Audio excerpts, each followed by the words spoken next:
If love could be measured by how loudly it showed itself, then Amaka's love for Daniel had no mute button. They met on a regular Lagos morning, noise everywhere, impatience in the air, people rushing as if life itself was late. Daniel was standing by the roadside, frustrated, arguing with a bus conductor over change. Amaka noticed him because he looked tired, not angry. Before she even thought twice, she stepped forward, added the missing money, and told the conductor to move on. Daniel looked at her like she had just done magic. "Thank you," he said, surprised. She smiled. "It's nothing." But to Daniel, it was everything. They exchanged numbers. A few calls turned into long conversations turned into visits. Visits turned into a love that felt fast, deep, and exciting. Daniel told her his dreams. Amaka listened like those dreams were her own. She admired his confidence, his voice, the way he spoke about the future as if it was already waiting for him. Amaka fell first, and she fell loudly. She wasn't shy about it. She posted Daniel everywhere, introduced him proudly, held his hand in public like she was daring the world to question her choice. When people teased her, she laughed. When they warned her, she brushed it off. She believed love should be obvious. When Daniel complained about money, Amaka helped. When he talked about stress, she prayed. When he felt small, she made him feel big. She paid for dates without counting. She showed up to his events even when she was tired. She defended him when people spoke badly. "This is my man," she would say confidently. And people noticed. At church, women admired her devotion. "She's a good woman," they said. "Very supportive. Any man that gets her should hold her tight." But there were also the other comments, the ones said in low voices. "She loves too much. She's doing more than necessary. That kind of love can spoil a man." Her friends said it too. One afternoon, while they sat eating roasted corn by the roadside, Blessing shook her head and sighed. "Amaka, slow down," she said. "You're carrying this relationship on your head." Amaka laughed, wiping her hands. "Is love not about sacrifice?" "Yes," Blessing replied carefully, "but not only from one person." Amaka didn't argue. She simply smiled. She believed people talked like that because they were afraid of loving deeply. She believed love required courage, and she was brave enough. When Daniel lost his job, Amaka stood strong. She helped with rent. She covered food. She encouraged him every morning. She told him, "You'll bounce back." And she said it like she was sure. Daniel appreciated her. At least it looked that way. He introduced her to friends proudly, called her his backbone, said she was the reason he hadn't given up. He liked how much she believed in him, how she made excuses for him, how she stood between him and criticism. Amaka wore her sacrifices like medals. She didn't hide them. She didn't resent them. She was proud. In her mind, love was not something to manage carefully. It was something to give generously. And she gave until it became her identity, the supportive woman, the understanding partner, the one who stayed. What Amaka didn't realize was that loving loudly does not always mean being loved the same way. Sometimes, it only means you are visible. And sometimes, while one person is loving with their whole chest, the other is learning how comfortable it feels to receive without giving much back. But at this stage, Amaka was happy. Or at least she believed she was. She had a man she loved, a future she imagined clearly, and a heart that still trusted fully. If there was danger ahead, she couldn't see it yet. Love was too loud for her to hear the silence forming underneath. Amaka did not learn to love quietly. She grew up in a small, noisy house in Aba where love was never whispered. It was shouted through actions, through early mornings, tired hands, and sacrifices nobody applauded. Her mother woke before dawn every day to fry akara and boil pap. Not because it was profitable, but because her children needed to eat. Her father worked until his back curved slightly forward, always saying, if you love people, you show it. Amaka took that lesson seriously. In her family, love meant doing. It meant giving even when you were tired. It meant staying even when you were empty. Nobody taught her about limits. From a young age, Amaka became the dependable one, the helper, the peacemaker. If something needed to be done, she did it. If someone needed support, she showed up. And when she finally moved to Lagos for work, she carried that same mindset with her, especially into love. So when Daniel came into her life, loving him loudly felt natural. She became his safe place, his cheerleader, the person who believed in him when life didn't. Silence did not arrive suddenly. It came in small pieces, the way cracks appear in a wall, quiet, almost polite, easy to ignore if you didn't want to look too closely. At first, Amaka thought she was imagining things. Daniel used to talk, a lot.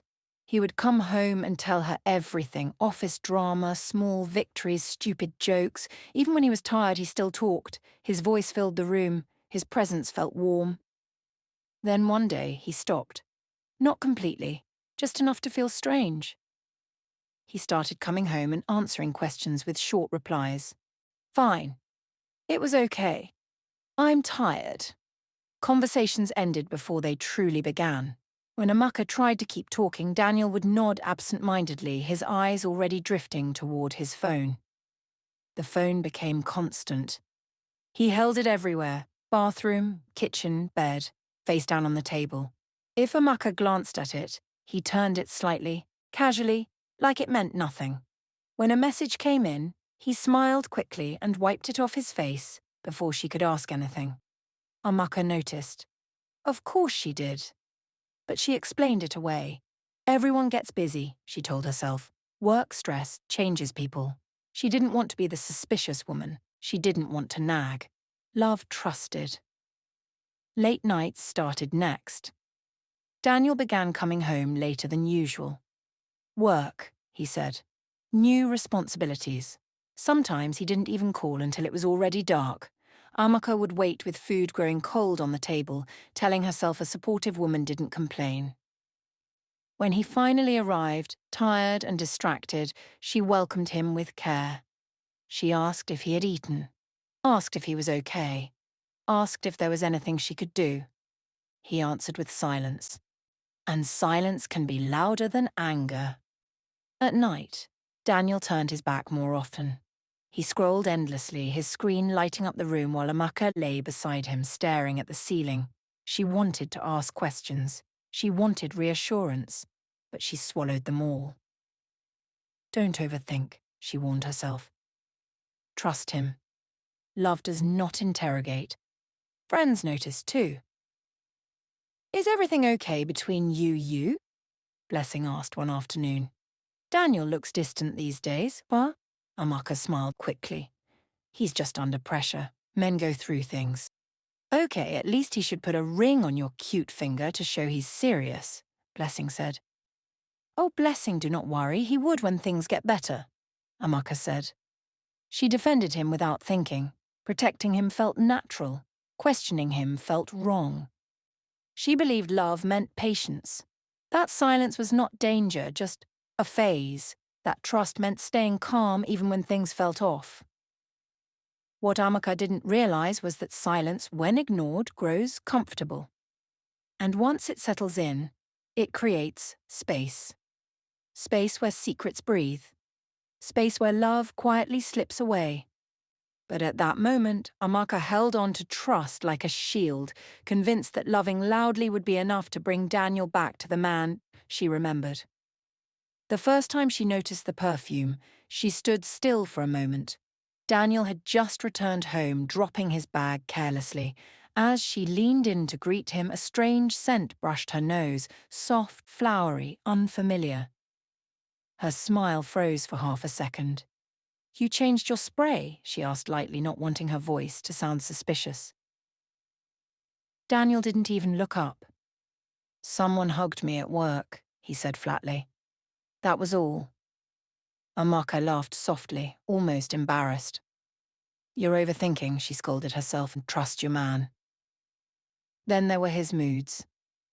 Daniel could be warm in the morning and cold by evening. Sometimes he was distant, sometimes sharp. Small questions irritated him. Harmless comments turned into sudden anger. "Why do you talk too much?" he snapped one night when she asked if he was okay. The words stung, but Amaka swallowed the pain. She apologized, even though she didn't know what crime she had committed. She told herself stress made people behave badly. Money started disappearing quietly. She noticed it first when she couldn't find the cash she had kept aside for groceries. Then bills went unpaid. When she asked carefully, Daniel's face hardened. "So now you're monitoring me?" he asked. Fear crawled into her chest, not fear of him, but fear of being labelled the wrong kind of girlfriend. "No," she replied quickly. "I was just asking." And that was the end of the conversation. Amaka talked herself out of suspicion daily. She remembered the voices she had grown up with. Don't scatter your home with questioning. Men are like that. She blamed pressure. She blamed herself. Maybe she wasn't patient enough. Maybe she expected too much. Maybe she should pray more. "Can we talk, please?" Amaka said one evening when he returned from work. "What about?" Daniel asked, untying his tie. "Our relationship is over 4 years and don't know where it's heading. You promised when things gets better we would get married. You're working and making enough." "Not enough for us to be married," Daniel cut in aggressively. "Daniel, I don't want anything loud. Just something simple." "Oh, please, don't put me under pressure. I'm just getting on my feet." "You can move on if you really want to be married," Daniel, emotionless, said. "It's all right, I didn't mean to provoke you.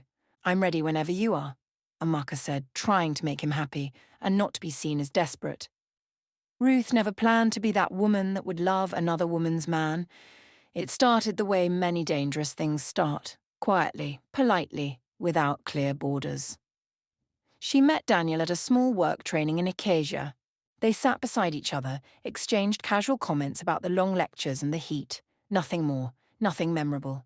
But Daniel carried a tired look that stayed with her long after that day. When they began talking again, it was harmless.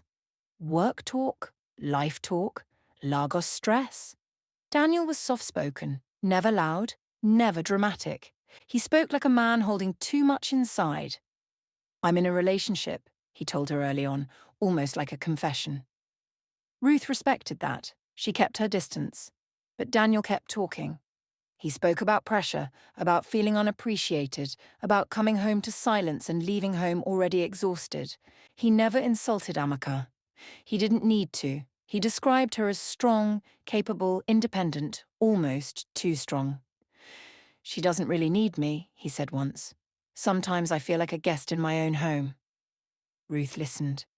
She saw a lonely man, not a dishonest one, a man who felt misunderstood, a man who needed someone to see him beyond responsibility and failure.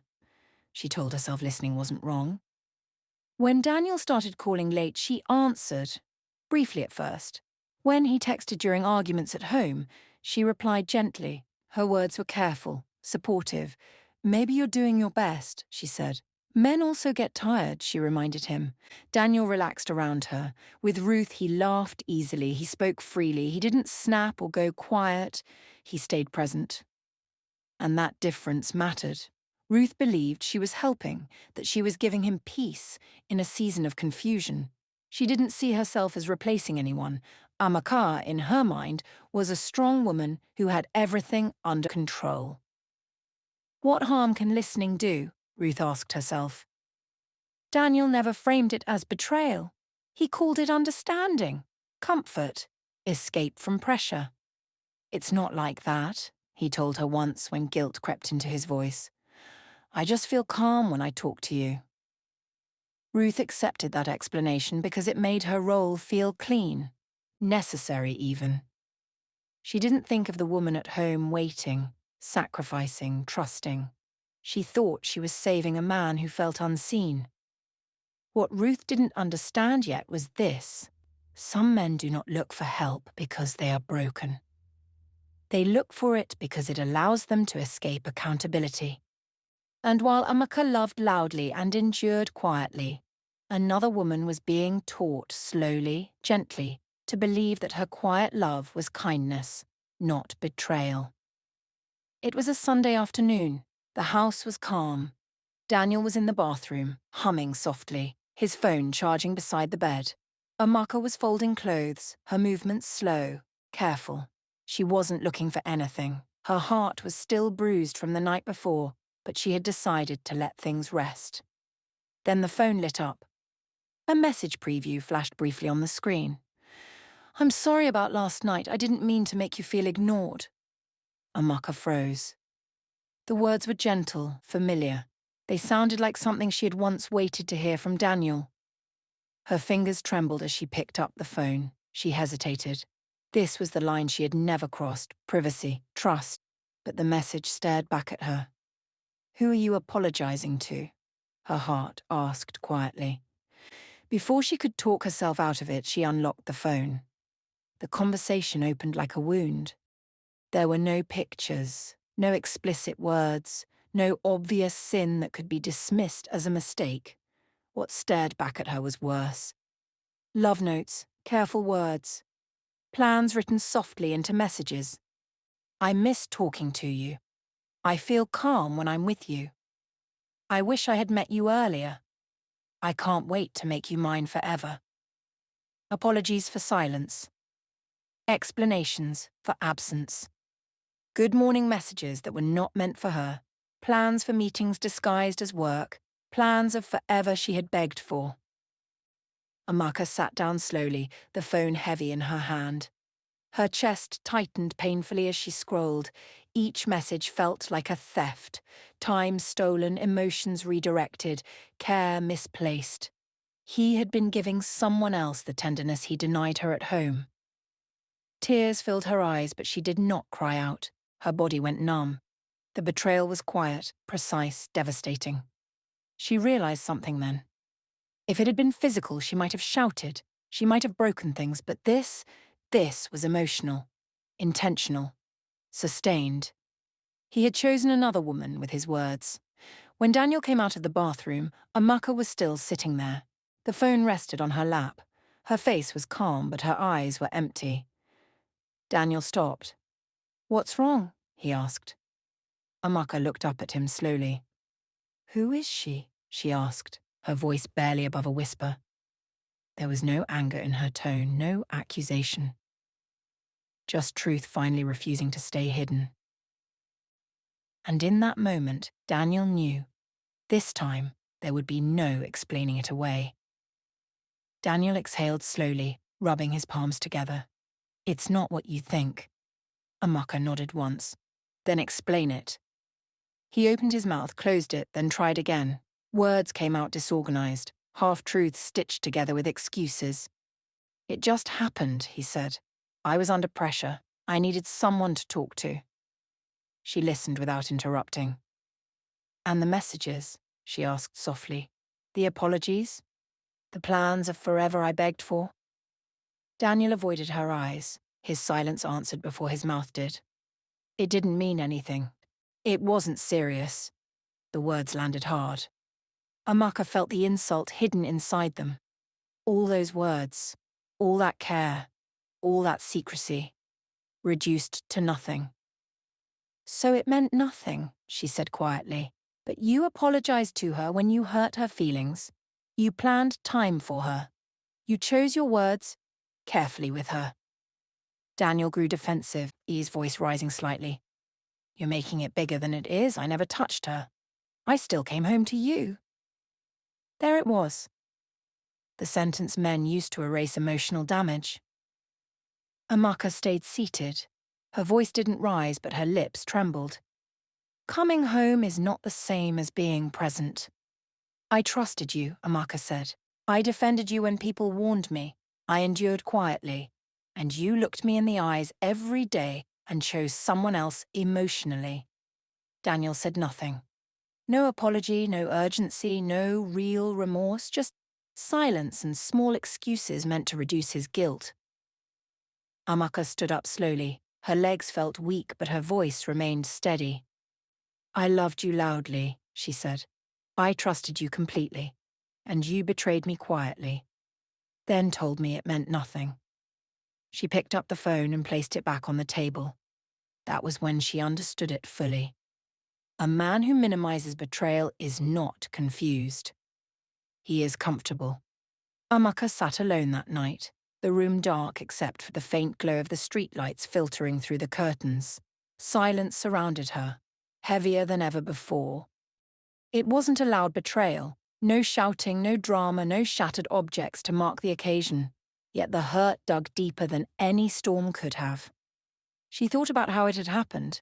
Not in a single, explosive moment, but in whispers, in small absences, in silences she had excused.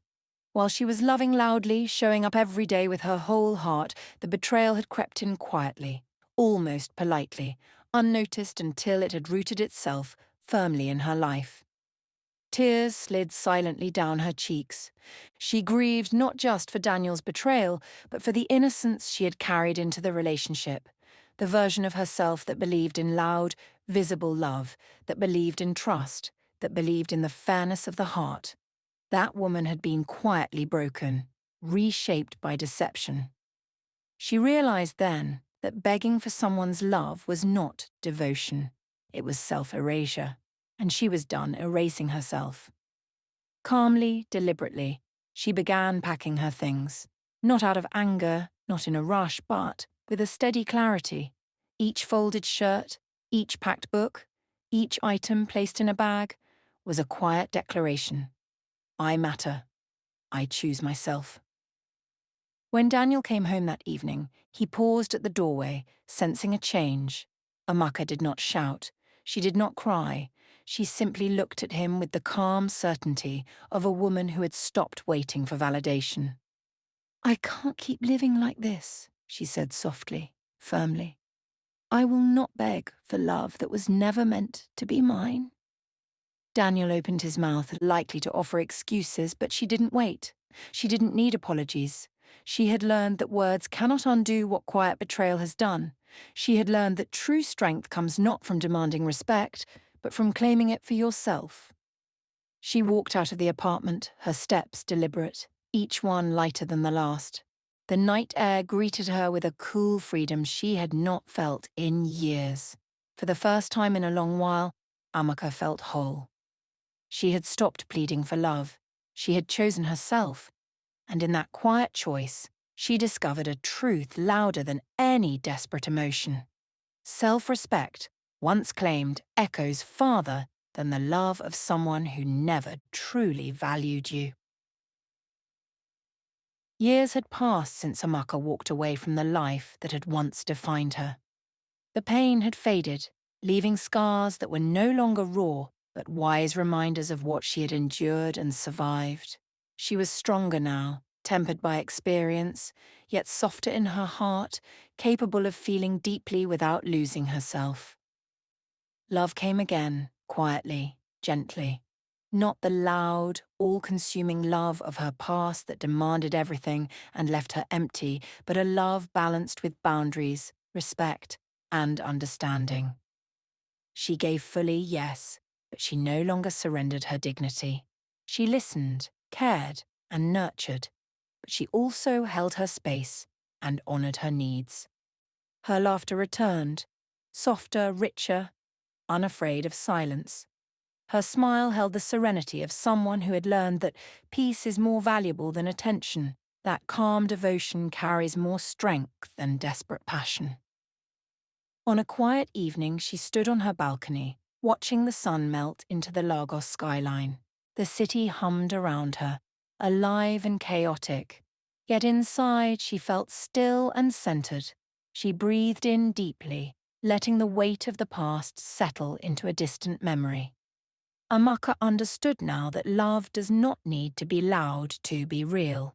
It could be measured, thoughtful, and gentle, and it could still set your heart free.